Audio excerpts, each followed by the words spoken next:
तर नमस्कार सगळ्यांना। आणि आज आपण बनवत आहे आळूच्या वड्या। आणि तुम्ही पहिल्या व्हिडिओमध्ये पाहिलंच असेल, मी आळूच्या पानांचं भाजी बनवलेली आहे। आळूच्या पानाचे फतफदे केलेले आहे। आणि आता मी बनवत आहे आळूच्या पानाच्या वड्या। त्यासाठी मी इथं पातेले घेतलेले आहे। या पातेल्यामध्ये मी पाणी टाकून त्या वड्या उकळायला ठेवणार आहे आणि ह्या चाळणीमध्ये त्या वड्या ठेवणार आहे। मी हिरवी मिरची घेतलेली आहे, आलं लसणाची पेस्ट, परत त्याच्यात हिरवी मिरची, कोथिंबीर, जिरे वगैरे बारीक करून घेतलेलं जे पानांना लावणार आहे ते। आणि ही पानं स्वच्छ पाण्याने धुवून घ्यायची आणि थोडा वेळ निथळायला ठेवायची आणि मग त्यानंतर आपण त्यांना पीठ लावून घ्यायचंय। हे पान पाहू शकता, आळूचं पान किती मोठं आहे। हे एका जरी पानाची वडी केली तरी किती मोठी होऊ शकते। पाहू शकता किती सुंदर दिसत आहे, हिरवगार एकदम। तर आळूच्या वड्या किती सुंदर होतील। असं एक पान स्वच्छ धुवून घ्यायचं, कारण माती लागलेली असती पानांना, त्यामुळे स्वच्छ धुवून घेतल्याच्या नंतर मग आपण त्याच्या वड्या बनवायच्या। आता आळूच्या पानांच्या वड्या पूर्वी गावाला पेंढा असायचा, त्या पेंढ्यामध्ये उकडायला ठेवायची। काय पूर्वी इतकी म्हणजे आम्ही लहान होतो त्यावेळेस चाळणी वगैरे मध्ये ठेवायची, पण त्यामध्ये पेंढा ठेवून मग ती उकडवायची।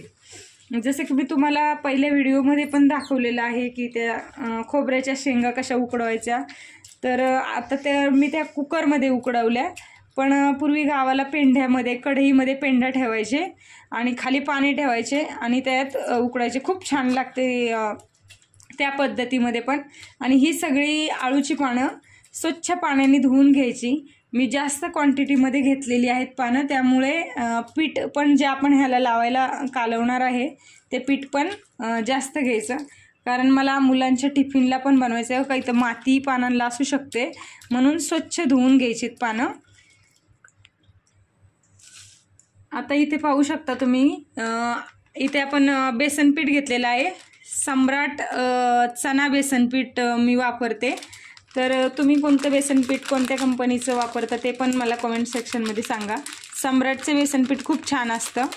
आणि आता मी इथे बेसन पीठ घेत आहे, जितके आपल्याला हवं आहे तितके।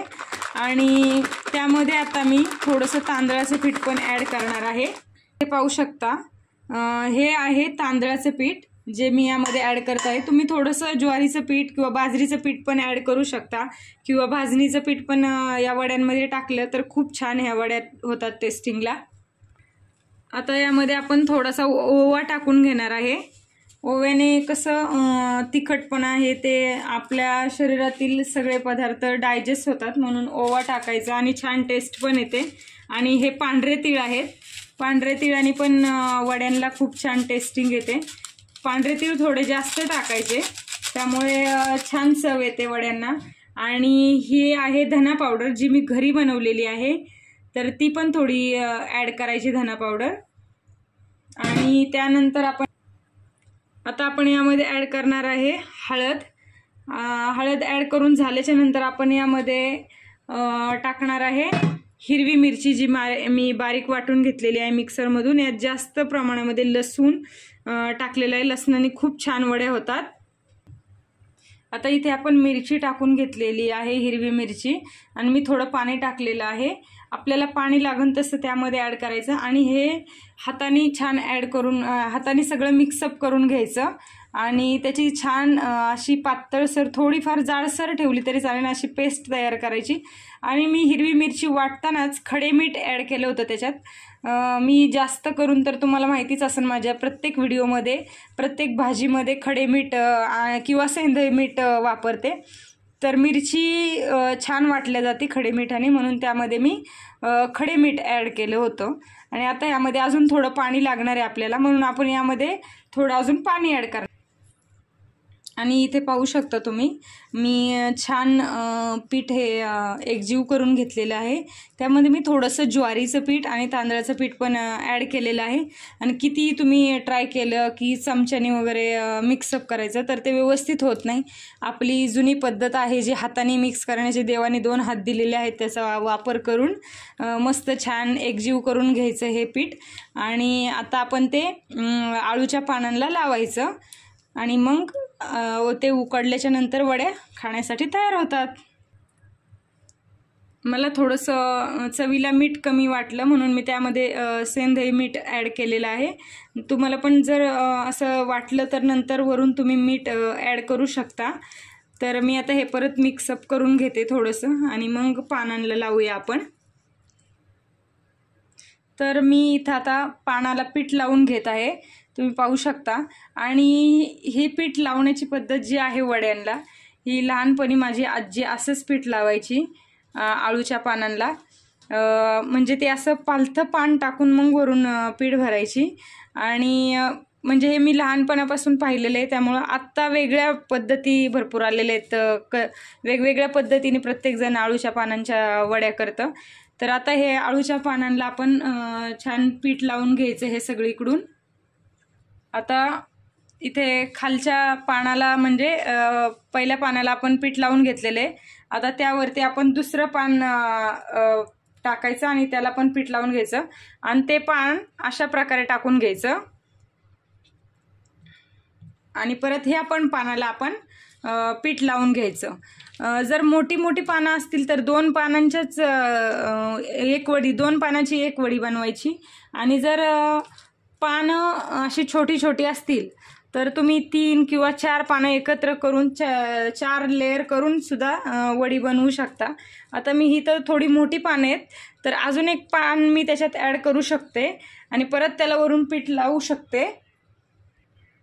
तर आता हे तिसरं पान मी त्यावर ॲड करत आहे त्याच पानावर. आणि सगळ्या वड्या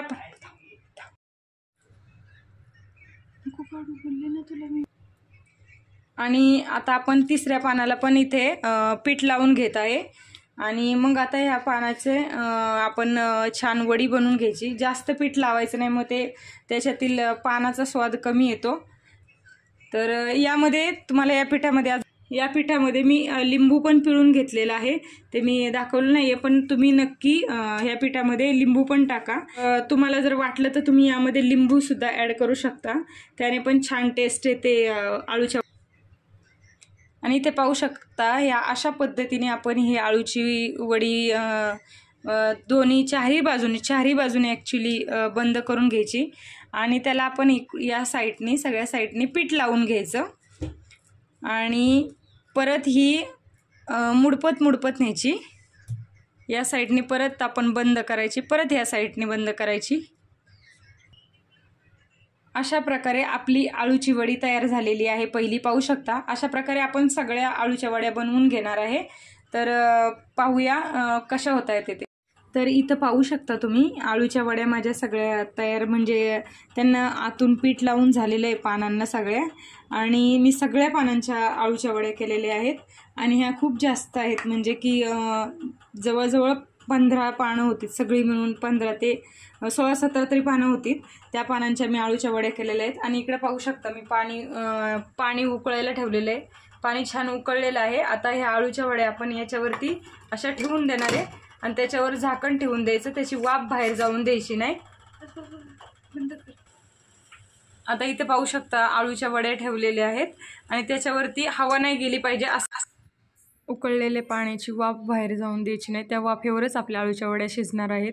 त्यामुळं वाफ न जाण्यासाठी यावरती थोडं वजन ठेवायचं आणि झाकण पॅक ठेवायचं. त्याने आळूच्या वड्या पटकन शिजतात, गॅस पण बचत होतो आणि त्या वाफेवरतीच आळूच्या वड्या लगेच होतात. 10 ते 15 मिनटात या आळूच्या वड्या तयार होतात. तर हे पाहू शकता मी त्याच्यावरती असे कुंडा ठेवलेला आहे आणि त्याच्यावरती आता मी पोळपट जड असं ठेवणार आहे. तर पाहू शकता इथे आळूची वडी शिजलेली आहे. आळूची वडी चांगली वाफेवर तयार झालेली आहे. हे असं हाताने हे करून पाहायचं, पान लगेच निसटलेलं आहे. मग हात लावताच ते पान साईडला सरकलं आहे, याचा अर्थ ते शिजलं आहे छान. तर हा व्हिडिओ आवडला असेल तर नक्की लाईक, शेअर आणि सबस्क्राईब करा. आणि अशाच प्रकारे आळूची वडी तुम्ही पण घरी ट्राय करा. खूपच लेअरला पाहू शकता किती छान दिसत आहे ही आळूची वडी. बाहेरून त्याला कलर पण किती सुंदर आलेला आहे. आणि या आळूच्या वड्यांना आता मी छोट्या छोट्या कापमध्ये चिरणार आहे, गोल आकारामध्ये चिरून घेणार आहे.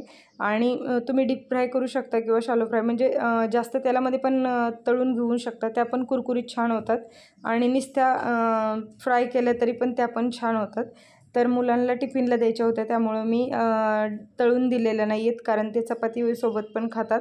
आणि आता सकाळचा टाईम असल्यामुळे मी 2 तवे ठेवलेत, मला उशीर झालेला आहे. आणि आता मी एका तव्यामध्ये वड्या परतून घेत आहे आणि एका तव्यामध्ये चपात्या लाटून घेत आहे. तर पाहू शकता स्ट्रक्चर किती छान आळूच्या वड्या झालेल्या आहेत. आणि ही मी गावाकडच्या पद्धतीत केलेल्या आहेत. तुम्हाला आवडले असतं तर नक्की माझ्या चॅनलला सबस्क्राईब आणि व्हिडिओला लाईक करा, कॉमेंट पण नक्की करा. Thank you for watching.